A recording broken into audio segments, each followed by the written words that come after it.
What's up, everybody? Welcome to Sports Earth.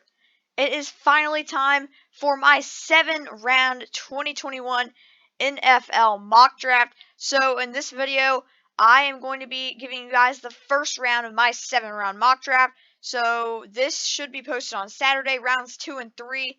Those will be posted on Sunday, and then rounds 4 through 7 should be posted on Tuesday. So, we have this mock draft coming for you guys. And it's going to be a bunch of fun. I'm really excited for this mock draft, but we're going to get right into this thing. So at number 1 overall, the Jacksonville Jaguars. This should be a pretty easy selection. I've got the Jaguars taking Trevor Lawrence. Trevor Lawrence is one of the best prospects that we have seen in recent memory. He's a generational talent at the quarterback position, and there's no way that Jacksonville can pass up on him. It's as simple as that. And at number 2, I think this pick is all but locked in as well. Zach Wilson to the New York Jets. That seems like a very likely selection here. Wilson, in my opinion, is the second best quarterback in the NFL draft. And while you could certainly make a debate for Justin Fields to be ahead of him, I do have Zach Wilson ahead. If you saw my player rankings, if you saw my prospect rankings video, I talked more in depth about their games, but I do have Zach Wilson at number 2 to the New York Jets. That should not be much of a surprise to anybody. At number 3 to the San Francisco 49ers, this pick is either Mac Jones from Alabama, Trey Lance from North Dakota State, and Justin Fields from Ohio State. It's one of those three guys. They're all quarterbacks. The Niners, they traded up to 3 to get a quarterback. So I have Fields ranked 8th in this draft. I have Lance ranked 16th and Mac Jones ranked 21st. So this is a pretty interesting pick for the Niners because I really don't think that they're that far away from Super Bowl contention. So I was a little surprised to see them trade up here, but I think this trade up is to get Trey Lance. And the reason I say that, they traded up before Lance's pro day, after Lance's pro day, before Justin Fields' pro day, meaning that they've already seen Lance and they like what they saw because they're confident in moving up for him. Now, they could just be moving up for options. Mac Jones, he had an okay pro day, and Justin Fields, he's looking pretty good in his pre-draft workouts, but Trey Lance, I do believe that he is the pick here. I don't really know why the Niners would trade up to number 3, but Lance probably sits for a year behind Jimmy Garoppolo. I don't think he comes in right away as the pick here at number 3. And at number 4, the Atlanta Falcons, they have a similar situation. Matt Ryan is their quarterback, veteran quarterback on a huge contract. They probably can't get rid of his contract for at least one more season. So I think that the Falcons are going to select Justin Fields. So 4 straight quarterbacks, and I think Fields sits for one or at least most of one season, and then eventually will take over for Matt Ryan as the team is able to move on from his massive contract.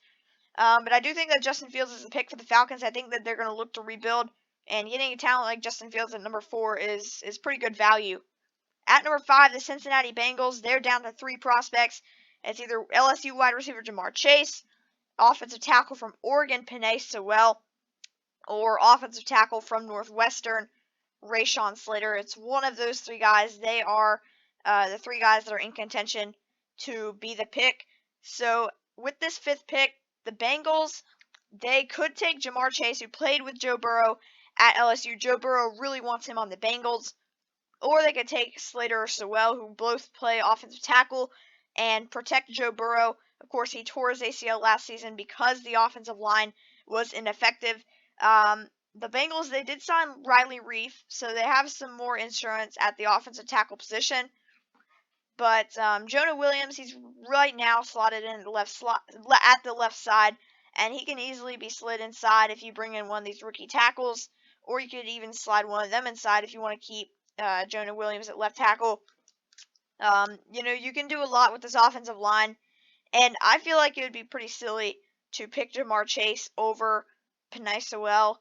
I think Sewell should be the pick, but I do think that the Cincinnati Bengals are going to go with what Joe Burrow wants. They're going to go with his college connection in Ja'Marr Chase. I have him as the number 2 prospect in my draft, being picked here at number 5, but I do think that the right move for Cincinnati is selecting Sewell and protecting Joe Burrow, your franchise quarterback who was picked, of course, #1 overall last season.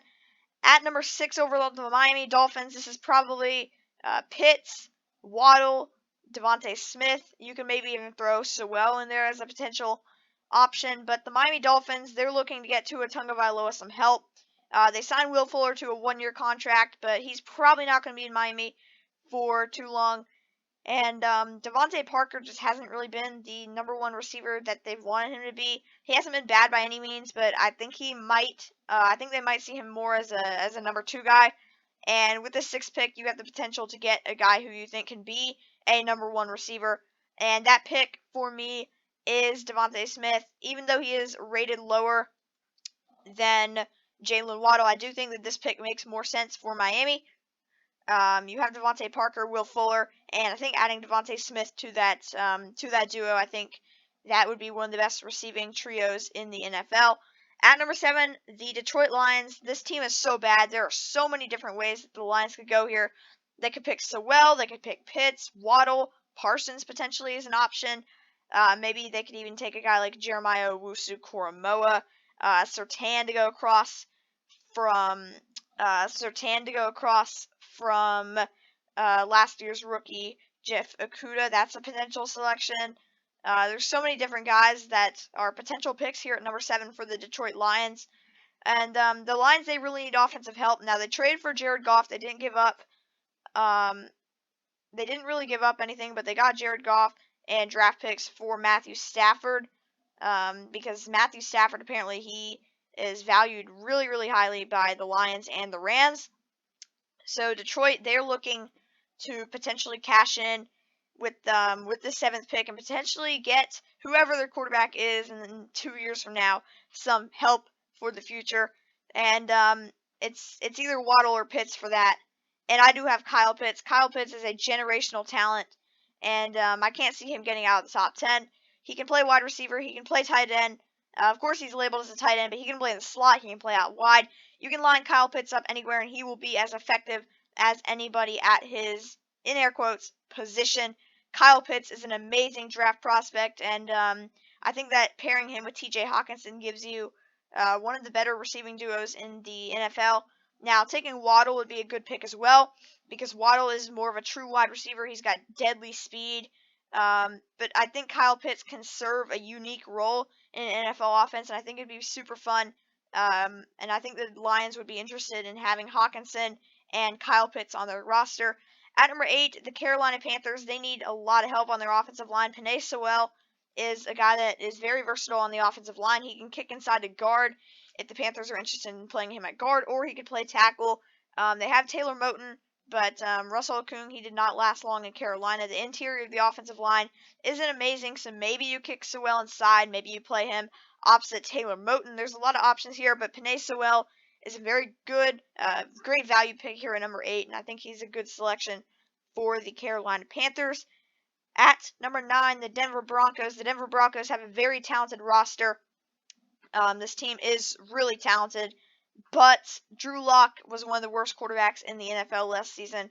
Now, he did deal with some injuries, but when he was on the field, he was not good at all. I think the Broncos are definitely looking for a new quarterback, and with the top 4 guys off the board, this is probably a little unfortunate for the Broncos, but they do have to settle for Mac Jones. Mac Jones doesn't have a super high ceiling, but he can come in, he can be a good starter right away and potentially help this team to the playoffs because they have the talent around him. They have Jerry Jeudy, Courtland Sutton, Melvin Gordon, Noah Fant. They have the weapons on offense. They have a decent offensive line and a pretty good defense as well. They reload that defense with some pretty good corners in free agency. So I think adding Mac Jones, who should be a better quarterback than Drew Lock right away, I think that is a good move for the Denver Broncos. And of course, this mock draft does have no trades, but I could see the Broncos as a team that could trade up to potentially get in the range for one of these top 4 quarterbacks. That would probably mean a Falcons trade down, and the Falcons are the only of these 4 teams that have been rumored to trade down. So if the Broncos were to trade up in the range for one of those 4 quarterbacks, it's probably with the Falcons, meaning that the Falcons are not really interested in taking a quarterback this year to replace Matt Ryan. At number 10, the Dallas Cowboys. The Dallas Cowboys, this is a good team when they're healthy, but they have dealt with a lot of injuries and inconsistencies. The offensive line is something that could be addressed. Tyron Smith, he's dealt with injuries lately. Lyle Collins as well. But the secondary is very bad, especially the cornerback position. The defensive line could use some help, but there's nobody that you'd be willing to take here at this spot in the draft. So I think the pick here is going to be Patrick Surtain, Alabama cornerback. Surtain, best corner in the draft, in my opinion. He's lanky and he can use his ability. That should translate pretty well to the NFL. And he can start across from Trevon Diggs, his former Alabama teammate, to make one of the better young corner duos in the NFL. So I do like Patrick Surtain to the Dallas Cowboys, helping out that young secondary, bringing in a guy who can be their number one lockdown corner right away. At number 11, so the New York Giants, they signed Kenny Golladay in free agency, so wide receiver not near as much of a need as it once was, but they are kind of missing that it guy on defense in the front seven. Jabril Peppers, he's more on the back end. You can maybe think of him as that, but Micah Parsons is a player. He can rush the passer, he can tackle, he can play in coverage. He's a pretty complete player overall. I have him in my top 10 as a prospect. I really like Micah Parsons. I think he's a really good player, and he's the guy that the Giants at number 11, I think they'd be pretty happy to get. Jalen Waddle is also a potential selection, but they do have Sterling Shepard, and they signed Kenny Golladay to a massive contract, so I'm not sure that they would invest in a wide receiver right now this early in the draft, but that's definitely a position that they address later on. At number 12, the Philadelphia Eagles, they are happy to see Jalen Waddle on the board. This is a very easy pick, taking Jalen Waddle here at number 13, seeing him fall to you, or at number 12, seeing Jalen Waddle fall to number 12 is a blessing for the Philadelphia Eagles. They have been struggling in recent years to find that guy at receiver, and Jalen Waddle is going to be their best bet. He has blazing speed, good hands. He's a good route runner. Jalen Waddle has a very good game, in my opinion, the second best wide receiver in this NFL draft. So getting Waddle here at 12, that's a great value. At number 13, the Los Angeles Chargers, even though they do have some other pretty big needs, I think their biggest issue is their offensive line. They have to focus on protecting their second-year quarterback, Justin Herbert, and there is no better way to do that than drafting an offensive lineman who can essentially play every single position on the line. That is Rashawn Slater. He can play both tackle positions, left and right. He played tackle at Northwestern, but you could kick him inside to guard and maybe even center in the NFL. They signed Corey Linsley. So Corey Linsley should help out some at that center position, solidify the inside of that line, and then they can start building the outsides. But this line has never been good in recent years, even if you go back to the Philip Rivers days. And then, of course, now entering the Justin Herbert era, they need to start building up this offensive line. And Rashawn Slater is a very, very good player. He and Corey Linsley, I think they could be two very good offensive linemen to begin to build around. Slater, possibly the most talented offensive lineman in this draft coming into the NFL. But he is my third rated offensive lineman just on my big board. At number 14, the Minnesota Vikings, they need help on the offensive line. They need help on the defensive line. And they need help in the back end of their defense. You look at safety, you look at corner. Those are two pretty big needs for them. So the Vikings, they have a lot of needs. This is kind of a weird position for a team like the Vikings to be in, because they're not necessarily in playoff contention, but they kind of are. They have a talented roster. Quarterback's a weird position, but they're not going to address quarterback at this point in the draft, so that's not something that I'm really going to talk about. But with this 14th pick, the Minnesota Vikings, I think this is about the time where maybe we start to see an edge rusher come off the board. And the first edge rusher off the board for me is Jaelan Phillips. Jaelan Phillips is a very talented edge rusher from Miami. Now, he does have some potential injury concerns, but I think Minnesota's willing to take his talent off the board and give him a chance. He is just so talented.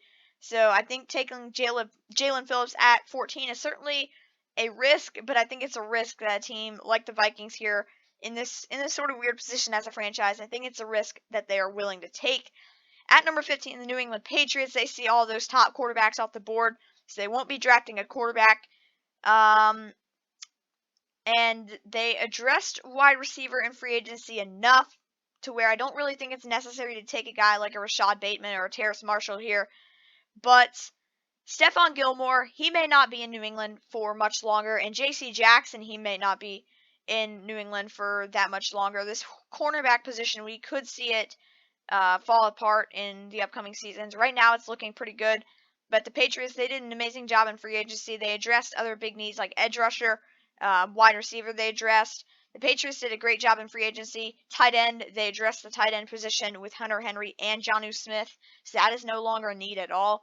But the cornerback position is certainly something that could become a need. It's not a glaring need right now, but I think it's something that they're willing to take a pick on.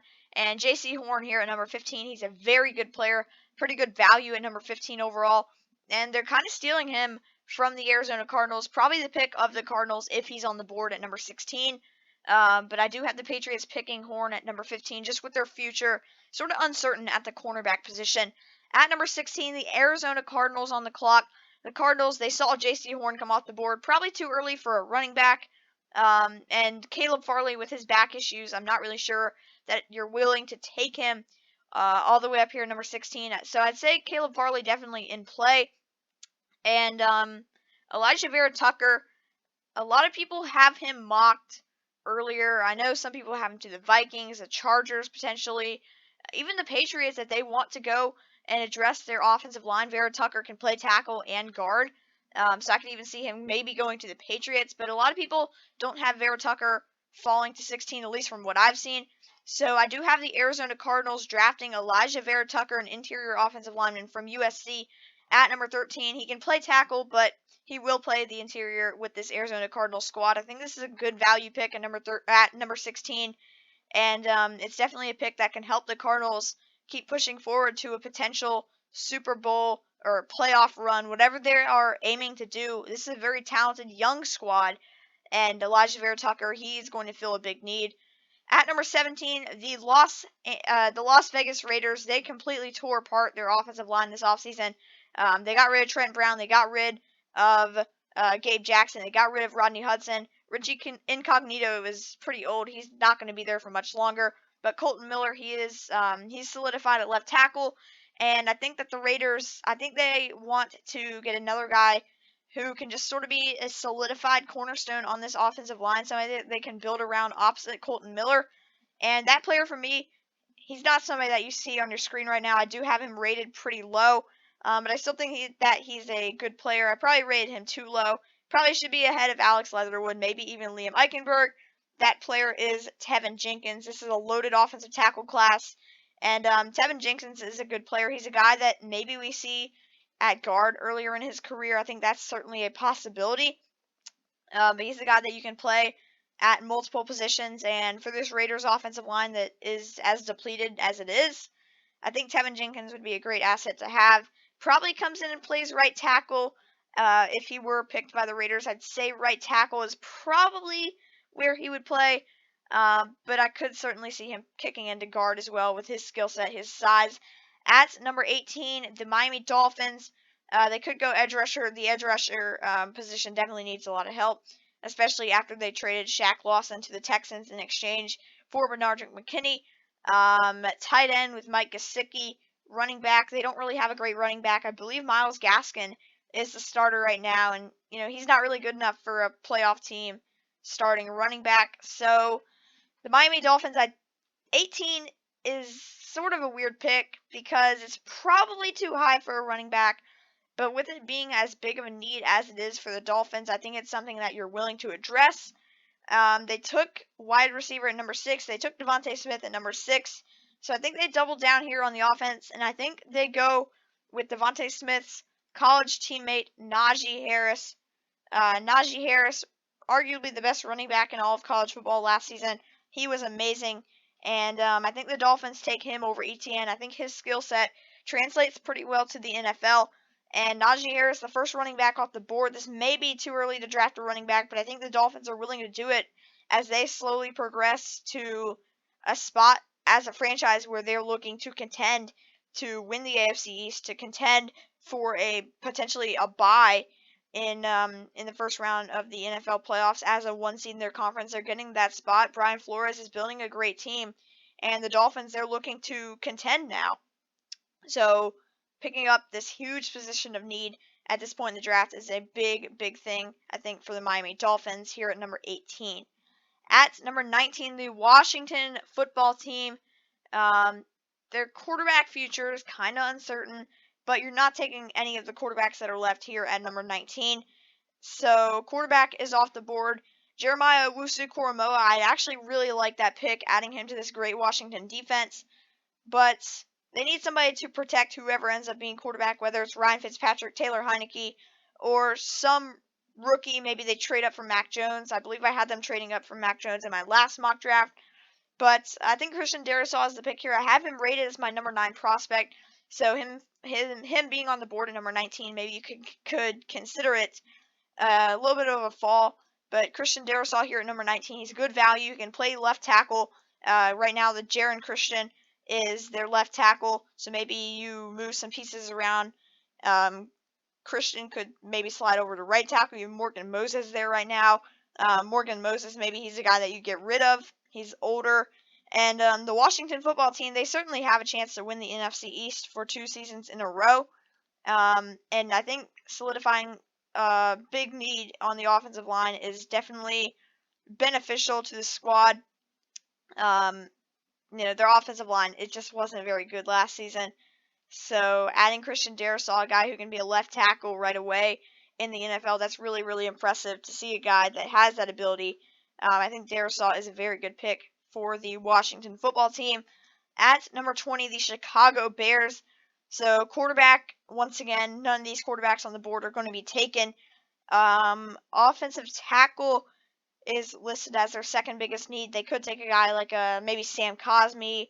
Where is he? Jalen Mayfield would probably be the most likely pick if they go offensive line. But one position that is certainly in question, the future is certainly in question at wide receiver. Allen Robinson, he is probably not there long term. He's probably not in Chicago long term. They got a steal in Darnell Mooney in last year's NFL draft. He was an absolute steal in the 5th round. So maybe they look deeper in the draft like they did last year to pick up a wide receiver who they think can be good, like Mooney. But they're looking to trade Anthony Miller, so he probably won't be on the team for the start of the season, which means that they will need some wide receiver help. And Rashad Bateman is the best wide receiver left on the board. He's a very popular pick to the Chicago Bears, and that is exactly why. So I do have the Bears picking Bateman at number 20, maybe trying to help out Andy Dalton some. And, whether it's Andy Dalton or Nick Foles, whoever ends up being the quarterback for the Bears, trying to help them out and give them some weapons, especially with the uncertainty that we see at the wide receiver position for the Chicago Bears.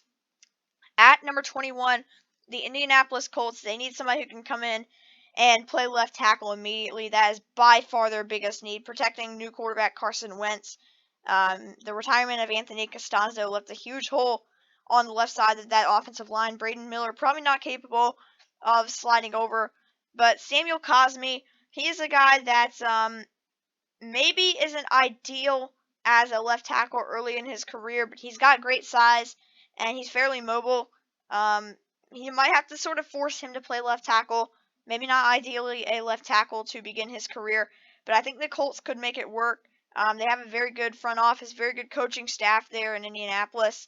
And Sam Cosmi, maybe not the ideal left tackle as a rookie that you would want, but I think he can develop nicely and protect Carson Wentz in the future very, very well on his blind side. At number 22, the Tennessee Titans, they got rid of Malcolm Butler. They got rid of Adoree Jackson. Cornerback is a huge need, even a bigger need than wide receiver at this point after losing Corey Davis to the Jets in free agency. So the Titans, I think they address the cornerback position, and I think they address it with Georgia corner Eric Stokes. He ran a blazing 40-yard dash under 4.3, so he has amazing speed. That's had him shoot up draft boards, and he's a really polished prospect. He's a guy that can come in and start for the Titans day one. So I do like Eric Stokes here as the pick for the Tennessee Titans. At number 23, the New York Jets. I think they're another team that's looking to invest in a corner, and I don't think that there is a better fit for a corner in this NFL draft than, where is he, Greg Newsome to the New York Jets. I know he's not rated super high, but I don't think this is really a reach. I think I rated him kind of low. He probably should be higher on my list, probably ahead of Aaron Robinson. Greg Newsome is a really, really good cornerback from Northwestern. As I said, I probably rated him too low. He probably needed to be moved up some. And Greg Newsome, I think he can come into Robert Saleh's defense and be really, really good. I think he can be a great player. The Jets, they need help at corner. They can address edge rusher later on. They need help at corner, and Greg Newsome can provide some help immediately. At number 24, the Pittsburgh Steelers. The Steelers here. The Steelers are an interesting team. There are many different ways that they could go. Najee Harris is off the board at running back, so running back probably eliminated. They probably don't go with ETN. Corner is a potential pick. I don't think Farley would really fit what they're trying to get, so I don't think corner is an option. And offensive tackle, they need somebody who can play, I'd say, either side for the purposes of the Pittsburgh Steelers and their weird situation. They probably need a guy who can play either side. Jalen Mayfield is just that. He could even play guard. Pittsburgh's offensive line, it's sort of fallen apart. It went from one of the best lines in the league to one of the worst lines in the league within a couple of seasons. And Jalen Mayfield, he can help address that issue right away and at least slightly improve it. At number 25, the Jacksonville Jaguars. I think they are the team to stop the slide of Jeremiah Owusu-Koramoah, Notre Dame linebacker. He might play safety at the NFL level, and even if he didn't play safety, even if he does play linebacker, I think the Jaguars could certainly work him in as a linebacker next to Myles Jack. But JOK, he's a super athletic prospect, kind of a version of this year's Isaiah Simmons.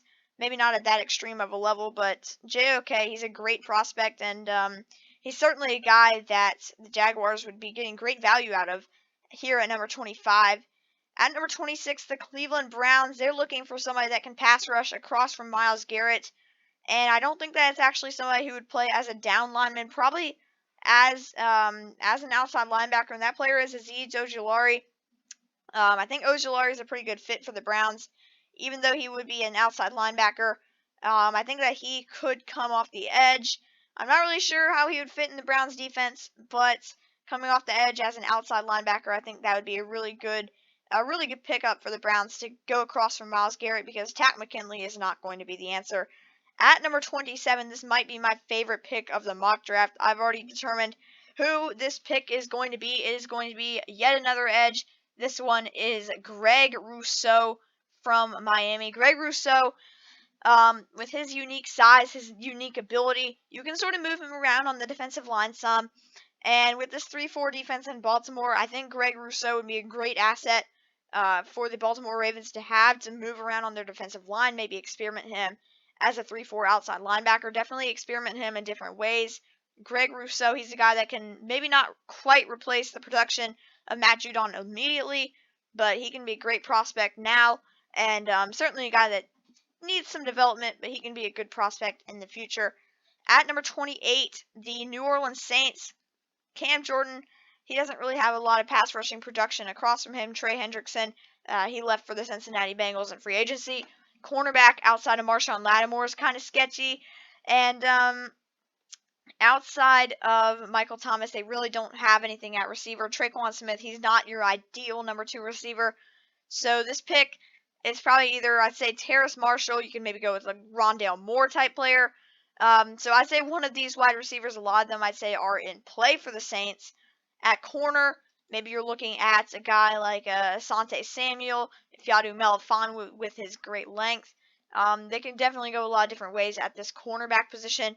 But at edge rusher, Kwity Paye is a guy who he's going to come into a 4-3 defense. He's going to play his hand in the dirt. He's going to be rushing, just like Cam Jordan, across from Cam Jordan. I think that he would be a great fit. He'd make one of the scarier edge duos in the NFL. Kwity Paye and Cam Jordan, that would be a scary duo. And Paye on the board at 28, I think that's something that the Saints are willing to invest in. At number 29, the Green Bay Packers. The Green Bay Packers are on the board here. They have to get Aaron Rodgers some receiving help. Davante Adams can't do everything by himself.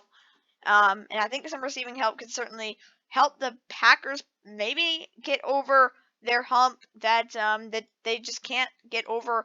That is the NFC Championship game. So I do have the Green Bay Packers picking Elijah Moore. He's a great route runner. He's got good hands. and he's really, really fast. Elijah Moore, he'd be an amazing complement to Devontae Adams, and certainly a guy that the Packers need to invest in.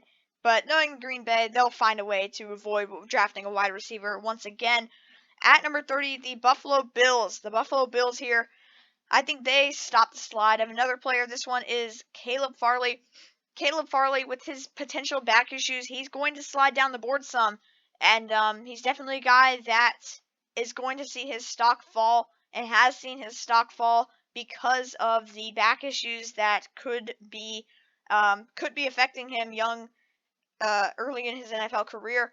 So the Buffalo Bills, they're not necessarily a team that needs to be forced to play Caleb Farley right away. He doesn't have to be a big time contributor right away. Tre'Davious White, he's a great corner in the NFL, and they have some decent depth at corner. But Caleb Farley, he's a guy that can come in and be a great complement opposite Tre'Davious White on the perimeter, and really be that second guy that they've sort of been looking for ever since drafting Tre'Davious. So Caleb Farley, I think he's an ideal pick, but it's certainly a risk, and I think it's a risk that a team like Buffalo would be willing to take. Here at number 31, the Kansas City Chiefs. The Kansas City Chiefs here on the board. They got rid of Mitchell Schwartz. They got rid of Eric Fisher. We saw how bad the offensive line was in the Super Bowl. They have to address it, and I think they address it by picking Dylan Raduns. He's a guy from North Dakota State. Block for Trey Lance. He can play probably, I'd say, both left or right tackle, and I'd say that's super important for the Chiefs just because of their lack of depth at both tackle positions. So protecting Patrick Mahomes, I think that's definitely important. Seeing the offensive line collapse the way it did. Dylan Raduns, I think he's a pretty solid pick from North Dakota State. And number 32, the Tampa Bay Buccaneers. The down defensive line, of course, you see Shaq Barrett and JPP as edge rushers, but the down defensive line, Vita Vea, it's just not really great after that. Some of the guys there, they're names, but they're not really amazing players anymore. So I think Tampa Bay looks to address that defensive line and really give it some youth that can be good. And that youth that can be good is certainly Christian Barmore from Alabama. He can be right next to Vita Vea. I think they can be one of the better young defensive line duos in the NFL. Christian Barmore, he broke out at Alabama this past season, so I think he's going to be a really, really good prospect, and I do like him to the Tampa Bay Buccaneers, the defending Super Bowl champions, looking to defend their title run. So that is all I have for the first round of my 7-round mock draft. So once again, rounds 2 and 3 will be posted on Sunday. You should be seeing this video on Saturday, and rounds 4 through 7 will be posted most likely on Tuesday. So stay tuned for all of those, but that's once again all I've got. So I'll scroll through the picks one more time. Leave a like if you enjoyed, and let me know in the comments what you thought about my picks. What would you change? What would you have done different? What did you like? I want to hear it all in the comments. Subscribe to the channel if you're not already, and go subscribe to my live streaming channel and my Clemson channel. If you're not already subscribed to either of those, they will each be linked in the description as they always are. And I'll see you guys next time here on Sports Earth.